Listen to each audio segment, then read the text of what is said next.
नमस्कार शिक्षणप्रेमी मित्रांनो, मी डॉक्टर रमेश चौधरी. शिक्षण सखा या यूट्यूब चॅनलवर आपले हार्दिक स्वागत. महाराष्ट्र शिक्षक पात्रता परीक्षा म्हणजेच MHA-TET 2026च्या अनुषंगाने आपण मागील काही दिवसांपासून विविध विषयांवर चर्चा करत आहोत.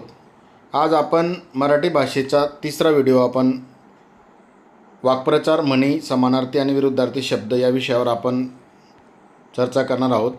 तर आजच्या विषयाच्या अनुषंगाने वाक्प्रचार, म्हणी, समानार्थी शब्द, विरुद्धार्थी शब्द यावर आपण आज चर्चा करणार आहोत. या घटकावर TETमध्ये दरवर्षी 3 ते 5 प्रश्न विचारले जातात.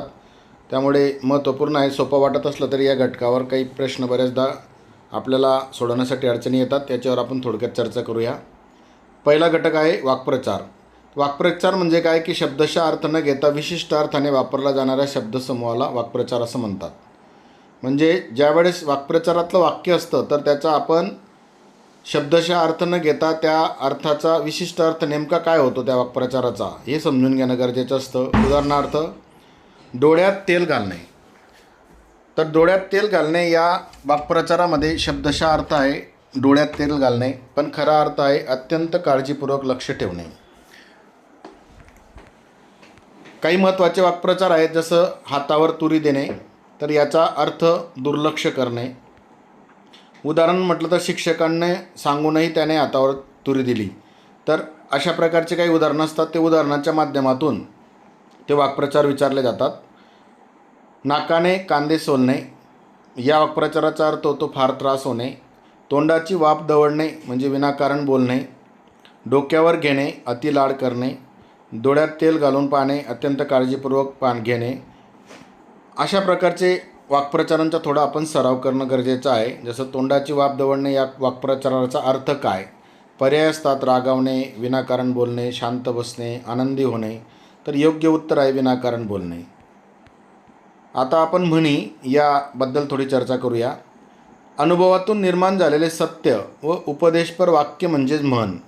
आपण वेगवेगळ्या म्हणी ऐकत आलो आहोत, अभ्यासलं पण आहोत, पण बऱ्याचदा काही म्हणींचा अर्थ आपल्याला कळत नाही. महत्त्वाच्या म्हणी जसं अति तेथे माती, तर कोणत्याही गोष्टीचा अतिरेक करू नये, करावे तसे भरावे, कर्मानुसार फळ मिळते. प्रत्येक म्हणीचा एक अर्थ आपल्याला समजून घेणं गरजेचं असतं. थेंबे थेंबे तळे साचे, छोट्या प्रयत्नांनी मोठे कार्य होते. शीतावरून भाताची परीक्षा म्हणजे थोड्यावरून संपूर्ण गोष्टीचा अंदाज येतो. जशी करणी तशी भरणी म्हणजे कर्माचे फळ भोगावे लागते. तर असे या म्हणी असल्या तरी अनेक आपल्याला थोडंसं अभ्यासावे लागतील, वाचन करावे लागतील.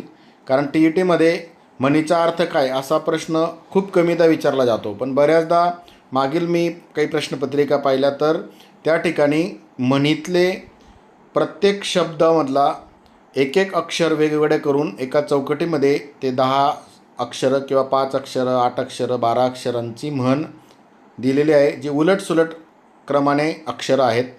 आणि त्याच्यावरून म्हणी जुळवून त्याच्याशी संबंधित अर्थ शोधण्याचं काम मागच्या काही प्रश्नपत्रिकांमध्ये आहेत. तर आपण तयारी करताना हाही विचार करा की आपल्याला वेगवेगळ्या शब्दांवरून म्हणी तयार करता येतात का, किंवा वेगवेगळ्या अक्षरांवरून उलटसुलट अक्षरांवरून म्हणी तयार करता येतात का, त्याचा अर्थ समजतो का.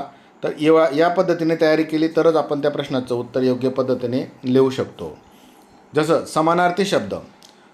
समानार्थी शब्द या घटकामध्ये जर बघितलं तर समान किंवा जवळपास समान असणाऱ्या शब्दांना समानार्थी शब्द म्हणतात. हे समानार्थी शब्दाचं महत्त्वपूर्ण विधान आहे.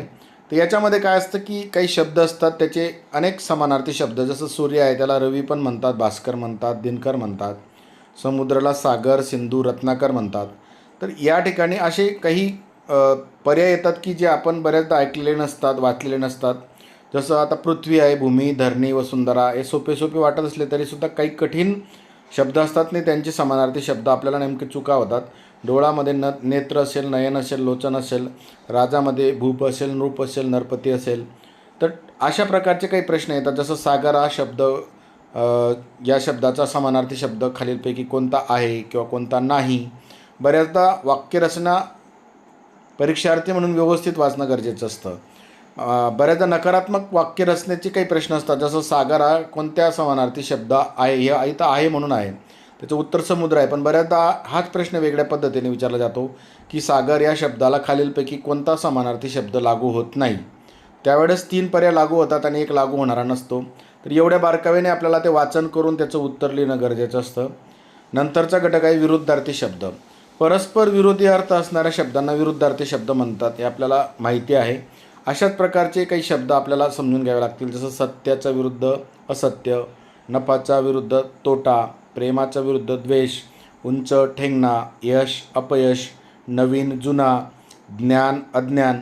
असे अनेक शब्द आपल्याला थोडीशी तयारी करावी लागेल, कारण एकच प्रश्न येईल पण तो कोणता शब्द येईल हे आज आपल्याला माहिती नाही. पण किमान आपल्याकडे 50, 60, 100 शब्दांचा शब्दभंडार असला तर आपण निश्चितच प्रश्नाच्या उत्तरापर्यंत जाऊ शकतो. त्यासाठी मी काल आपल्याला सांगितलं त्याप्रमाणे मोरा वाडंबे यांचं जे व्याकरणाचं पुस्तक आहे ते आपण घ्या. त्याच्यात अनेक शब्द आहेत, त्याच्या सर्वच घटकांसाठी ते चांगलं पुस्तक आहे. किंवा आपल्याकडे असणारे 4थी 5वी शिष्यवृत्ती, 7वी 8वी शिष्यवृत्तीचे पुस्तक आपण पाहू शकतात. यश या शब्दाचा विरुद्धार्थी शब्द कोणता असा प्रश्न असेल तर त्याचं उत्तर अपयश आहे. TETमध्ये काही वारंवार विचारले जाणारे प्रश्न या सर्व घटकांवर आलेले आहेत. जसं हातावर तुरी देणे याचा अर्थ काय, तर याचं उत्तर होतं दुर्लक्ष करणे. थेंबे थेंबे तळे साचे या म्हणीचा अर्थ काय, तर थोड्या प्रयत्नाने मोठे कार्य होते. रवी हा शब्द कोणत्या समानार्थी शब्द रवीचा आहे, तर सूर्य. नफा या शब्दाचा विरुद्धार्थी शब्द कोणता, तोटा. प्रेम या शब्दाचा विरुद्धार्थी शब्द कोणता, द्वेष. अशा प्रकारे काही शब्द आपल्याला या तयारीने जावं लागेल. आपण झटपट रिव्हिजन या सर्व घटकांची जर करायची म्हटली तर आपल्याला व्यवस्थित वाक्प्रचार समजून घेणं, डोळ्यात तेल घालून पाहणे म्हणजेच काळजीपूर्वक लक्ष ठेवणे, हातावर तुरी देणे म्हणजे दुर्लक्ष करणे, अति तेथे माती म्हणजे अतिरेक किंवा वाईट, थेंबे थेंबे तळे साचे म्हणजे छोट्या प्रयत्नाने मोठे कार्य. काही विरुद्ध समानार्थी शब्द असतील, सूर्य, रवी, भास्कर, समुद्र, सागर, सिंधू. यश अपयश विरुद्धार्थी शब्द आहेत. नफा तोटा विरुद्धार्थी, प्रेम द्वेष हे पण विरुद्धार्थी आहेत. काही MCQ आपण जर बघितले तर तशाच प्रकारचे या ठिकाणी आहेत की सूर्याचा समानार्थी शब्द, पृथ्वीचा समानार्थी शब्द, ज्ञानाचा विरुद्धार्थी शब्द, शीतावरून भाताची परीक्षेचा अर्थ काय, नफ्याचा विरुद्धार्थी शब्द काय. तर अशा प्रकारे वेगवेगळ्या शब्दांची तयारी थोडी आपण करूया. आणि यात तयारी केल्यानंतर हे 3-4 प्रश्नसुद्धा खूप निर्णायक असतात, कारण TETची परीक्षेमध्ये प्रत्येक प्रश्न हा वेगळा असतो. विषय 5 आहेत, 5 विषयांमध्ये प्रत्येकी 30-30 गुणांचे असले तरी 150 प्रश्नांपैकी आपल्याला 90 किंवा 83 गुण मिळवणं, हे जर मिळवायचे असतील तर आपल्यालासुद्धा या म्हणीचा स्वतः ॲप्लिकेशन म्हणजे उपयोजन करावं लागेल. जसं थेंबे थेंबे तळे साचे, म्हणजे या म्हणीचा अर्थ आपल्या परीक्षेसाठी प्रत्येक प्रश्न हा महत्त्वाचा आहे. एक प्रश्न बरोबर काढला तरच आपले 83 किंवा 90 मार्क्स मिळतील आणि आपण TETची परीक्षा उत्तीर्ण होऊ.